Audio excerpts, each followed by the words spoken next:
Imagine you're a government official. The country is drowning in the Great Depression.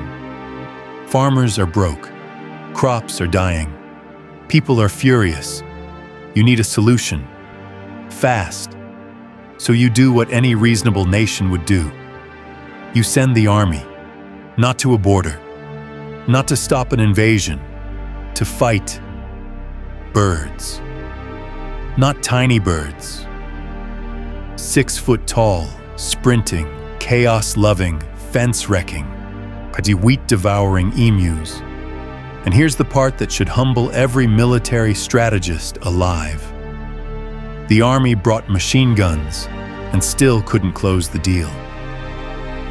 This is the true story of the Great Emu War of 1932, a real, government-approved, military operation in Western Australia against birds.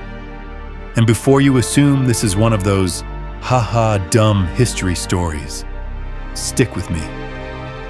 Because the reason it went so badly is actually fascinating and a little embarrassing. For humans as a species. Quick reality check before we dive in. Australia didn't literally draft a formal declaration of war against emus like they were a foreign nation. This was officially a nuisance wildlife control operation. But it became a national joke so fast, so completely, that the press started calling it a war while it was still happening.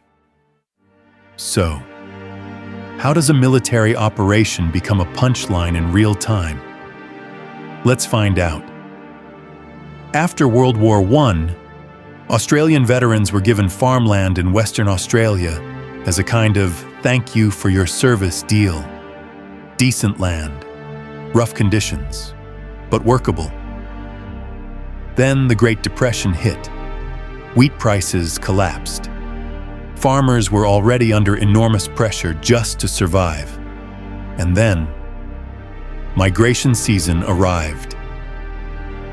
In 1932, enormous numbers of emus, often reported around 20,000, moved into the wheat belt, right where the farms were, right where the food was.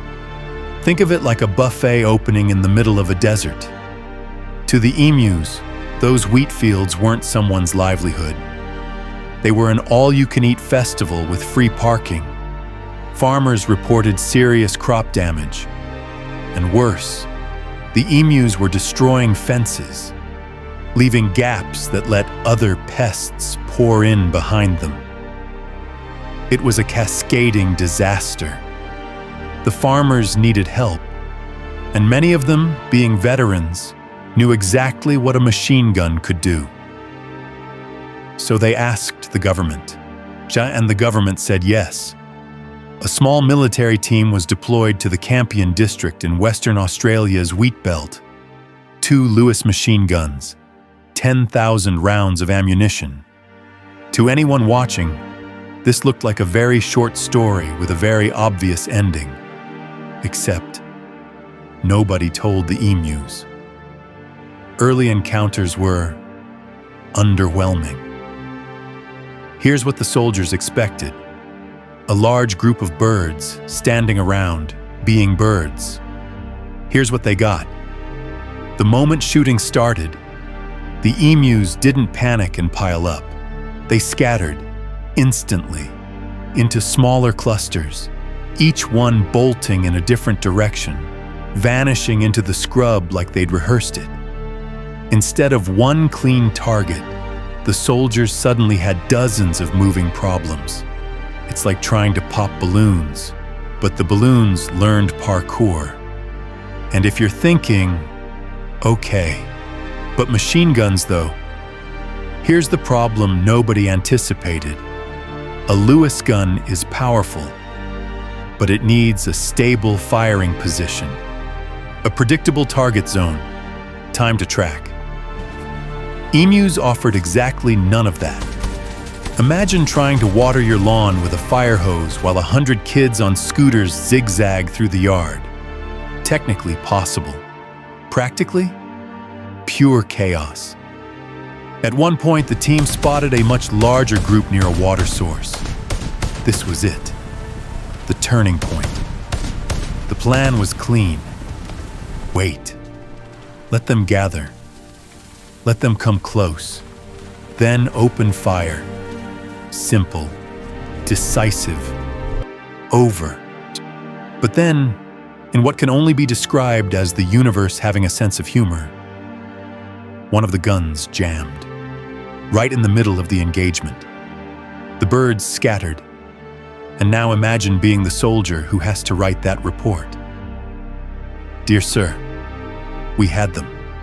We genuinely had them. But the gun jammed and the birds left.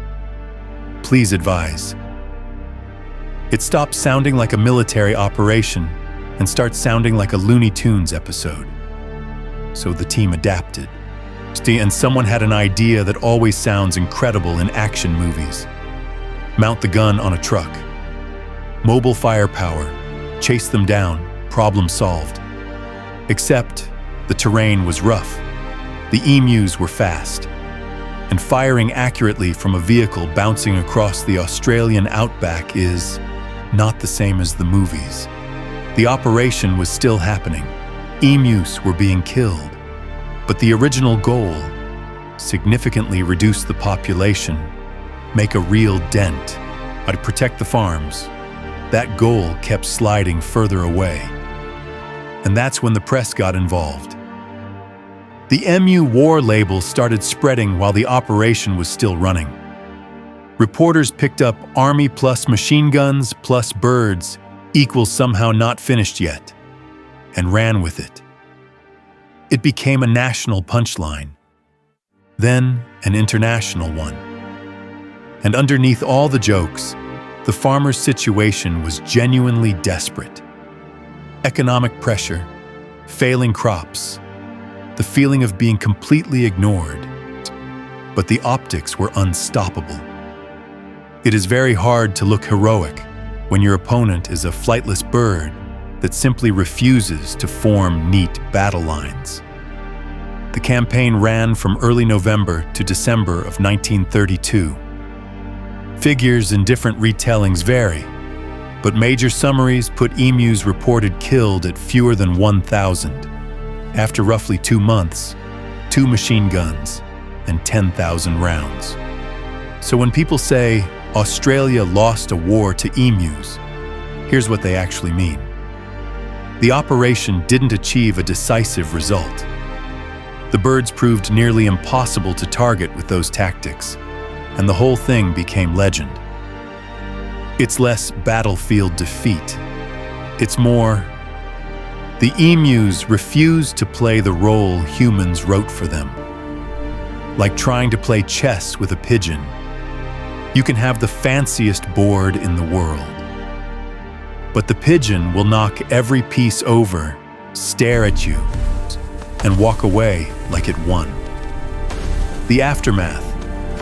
After 1932, the government didn't keep sending machine gun teams every season. Instead, control shifted toward bounty systems and better fencing strategies. Quieter, less dramatic, but more practical.